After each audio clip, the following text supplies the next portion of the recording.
Class 12 student. आज हम लोग पढ़ेंगे electric field due to a dipole at a point on the equator or broadside on position। ठीक है, broadside on position इसका एक और नाम है और वो है lateral position। broadside on position और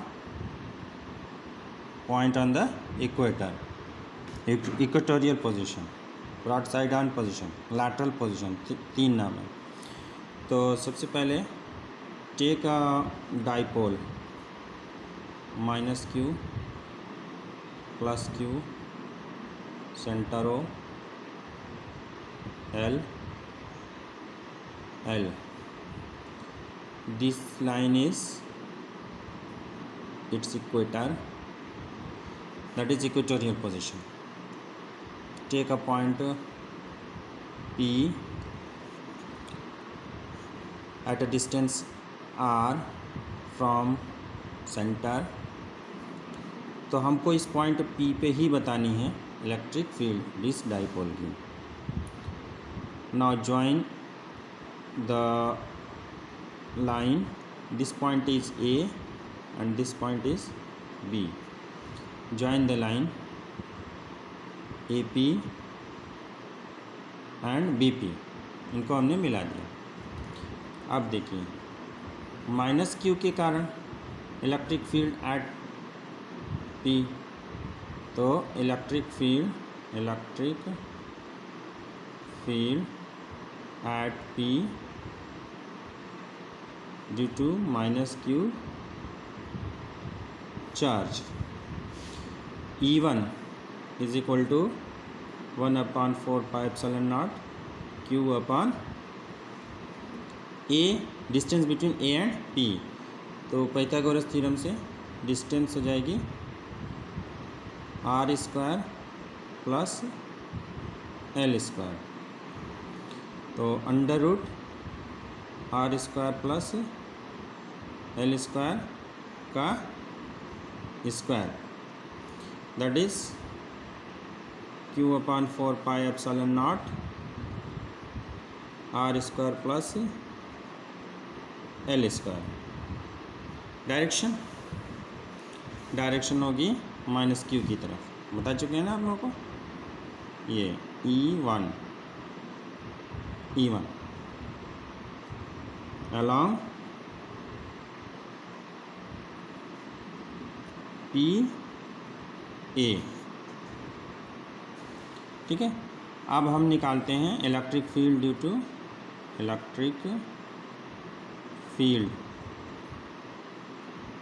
to +q charge at point P। E2 is equal to 1/4 pi epsilon naught Q upon distance will be same distance होगी।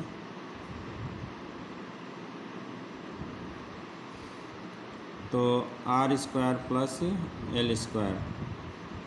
डायरेक्शन प्लस है तो दूर की तरफ E2 along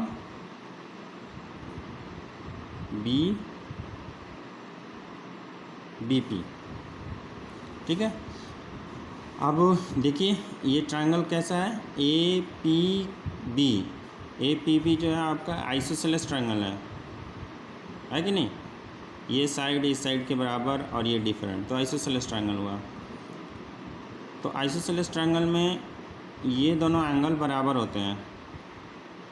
सपोज करिए ये एंगल है थीटा, तो इस लाइन के डाइपोल मोमेंट क्या होगा, इधर होगा डाइपोल मोमेंट P। इस लाइन के पैरेलल हम एक लाइन ड्रॉ कर देते हैं यहाँ। तो ये थीटा है तो ये भी थीटा हुआ, और ये थीटा है तो ये भी थीटा हुआ, लेकिन यहाँ बहुत कॉम्प्लिकेटेड हो जा रहा है, इसलिए हम इसका अलग से फिगर यहाँ बनाते हैं। देखिए ऐसे, ये पैरेलल लाइन, ये वर्टिकल लाइन, इधर E1 और इधर E2 थीटा। E1 का मैग्नीट्यूड देख लीजिए इतना, E2 का मैग्नीट्यूड भी देख लीजिए इतना, दोनों सेम है। The direction is different but the magnitude is same. तो mod of E1, magnitude of E1 is magnitude of E2। अब हम लगाएंगे principle of superposition. According to principle of superposition, what would be the net electric field at this point P? तो इसको निकालने के लिए आपके दो तरीके हैं, या तो आप इनको रिजॉल्व कर लें, यहाँ से रिजॉल्व कर लें, यहाँ से रिजॉल्व कर लें। एक कंपोनेंट इस पे आएगा, एक कंपोनेंट इस पे आएगा, इसका एक कंपोनेंट इस पे आएगा, इसका एक कंपोनेंट इस पे आएगा। ये दोनों कंपोनेंट एक दूसरे को कैंसिल कर देंगे और नेट इधर आ जाएगा। दोनों तरीके हैं, तो हम आपको दोनों तरीका बताएंगे। अभी हम दूसरा तरीका जो है वो देखते हैं। E1 E2 पहले ठीक है, रिजॉल्व पार्ट वाला ही देख लेते हैं। इसको हमने ऐसे रिजॉल्व कर दिया। रिजॉल्व कर देने पर इधर आ जाएगा आपका E2 साइन थीटा और इधर आ जाएगा E2 कॉस थीटा। इसको रिजॉल्व करेंगे तो इधर आएगा E1 साइन थीटा और इधर आएगा E1 cos theta. E2 and E1 are equal in magnitude, therefore these two component will cancel each other. और इस पे दो, इस लाइन के लॉन्ग दो कंपोनेंट हैं, एक है E2 cos theta और एक है E1 cos theta। दोनों के डायरेक्शन सेम है, तो नेट जो होगा इन दोनों का जोड़ हो जाएगा। तो net electric field at P हो जाएगा आपका E is equal to E1 cos theta plus E2 cos theta. E is equal to 2E1 cos theta. E1 E2 बराबर है, तो हमने इसकी जगह पे भी E1 ही ले लिया है। अब E बराबर 2 इंटू वैल्यू पुट करिए 1/4πε0 Q/r² plus L²।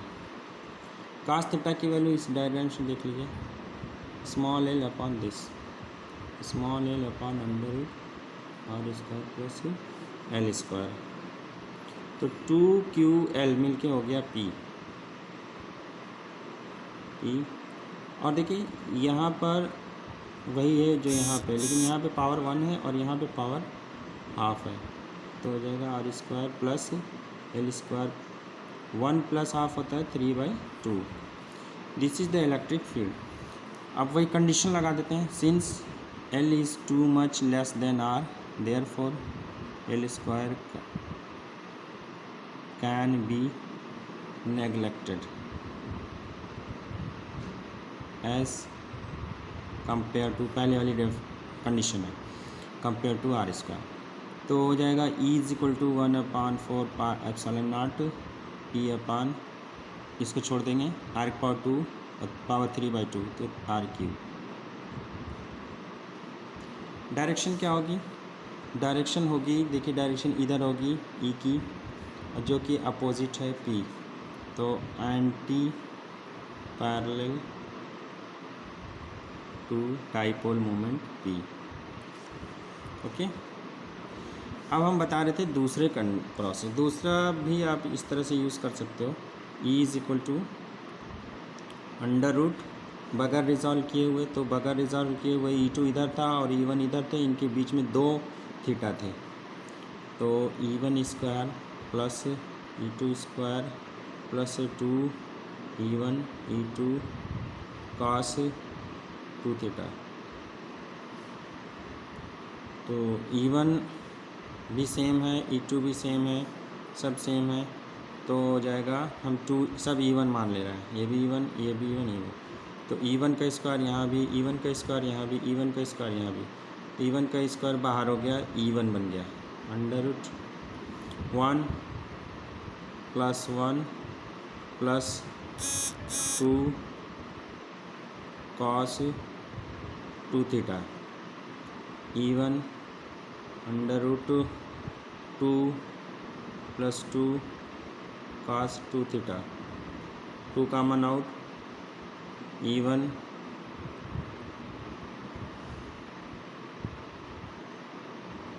√2 1 + cos 2 theta.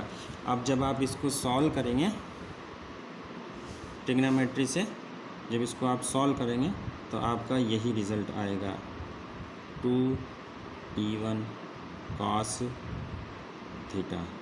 और बाकी यहाँ से यहाँ तक प्रोसेस में कर लेंगे। तो हमको लग रहा है कि ये मेथड जो है वो इजी है, तो आप इसी मेथड से करेंगे। Thank you.